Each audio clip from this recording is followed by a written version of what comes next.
Leviticus 25. The Sabbath year. The Lord said to Moses at Mount Sinai, "Speak to the Israelites, and say to them, when you enter the land I am going to give you, the land itself must observe a Sabbath to the Lord. For 6 years sow your fields, and for 6 years prune your vineyards and gather their crops. But in the 7th year the land is to have a year of Sabbath rest, a Sabbath to the Lord. Do not sow your fields, or prune your vineyards. Do not reap what grows of itself, or harvest the grapes of your untended vines. The land is to have a year of rest. Whatever the land yields during the Sabbath year will be food for you, for yourself, your male and female servants, and the hired worker and temporary resident who live among you, as well as for your livestock and the wild animals in your land. Whatever the land produces may be eaten. The Year of Jubilee. Count off 7 Sabbath years, 7 times 7 years, so that the 7 Sabbath years amount to a period of 49 years. Then have the trumpet sounded everywhere on the 10th day of the 7th month. On the Day of Atonement, sound the trumpet throughout your land. Consecrate the 50th year and proclaim liberty throughout the land to all its inhabitants. It shall be a jubilee for you. Each of you is to return to your family property and to your own clan. The 50th year shall be a jubilee for you. Do not sow and do not reap what grows of itself, or harvest the untended vines. For it is a jubilee, and is to be holy for you. Eat only what is taken directly from the fields.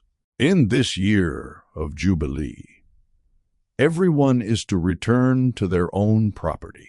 If you sell land to any of your own people, or buy land from them, do not take advantage of each other. You are to buy from your own people on the basis of the number of years since the Jubilee.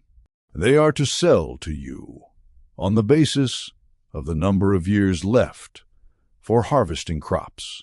When the years are many, you are to increase the price, and when the years are few, you are to decrease the price, because what is really being sold to you is the number of crops. Do not take advantage of each other, but fear your God. I am the Lord your God. Follow my decrees and be careful to obey my laws, and you will live safely in the land. Then the land will yield its fruit, and you will eat your fill and live there in safety. You may ask, what will we eat in the 7th year if we do not plant or harvest our crops? I will send you such a blessing in the 6th year that the land will yield enough for 3 years. While you plant during the 8th year, you will eat from the old crop, and will continue to eat from it until the harvest of the 9th year comes in. The land must not be sold permanently, because the land is mine, and you reside in my land as foreigners and strangers. Throughout the land that you hold as a possession, you must provide for the redemption of the land. If one of your fellow Israelites becomes poor and sells some of their property, their nearest relative is to come and redeem what they have sold.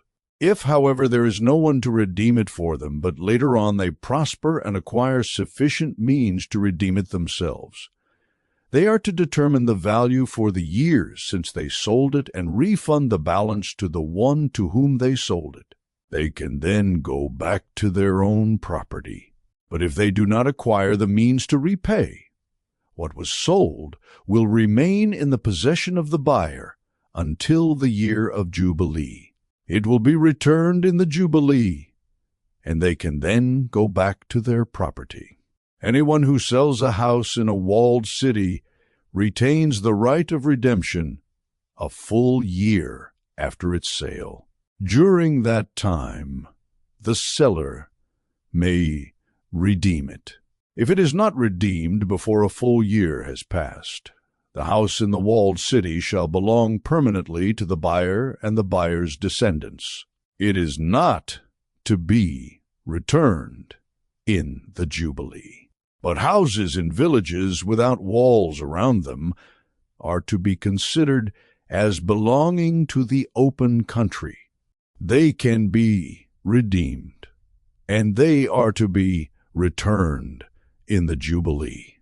The Levites always have the right to redeem their houses in the Levitical towns, which they possess. So the property of the Levites is redeemable, that is, a house sold in any town they hold, and is to be returned in the Jubilee, because the houses in the towns of the Levites are their property among the Israelites. But the pasture land belonging to their towns must not be sold. It is their permanent possession. If any of your fellow Israelites become poor and are unable to support themselves among you, help them as you would a foreigner and stranger, so they can continue to live among you. Do not take interest or any profit from them, but fear your God, so that they may continue to live among you. You must not lend them money at interest, or sell them food at a profit. I am the Lord your God, who brought you out of Egypt to give you the land of Canaan, and to be your God. If any of your fellow Israelites become poor and sell themselves to you, do not make them work as slaves. They are to be treated as hired workers or temporary residents among you.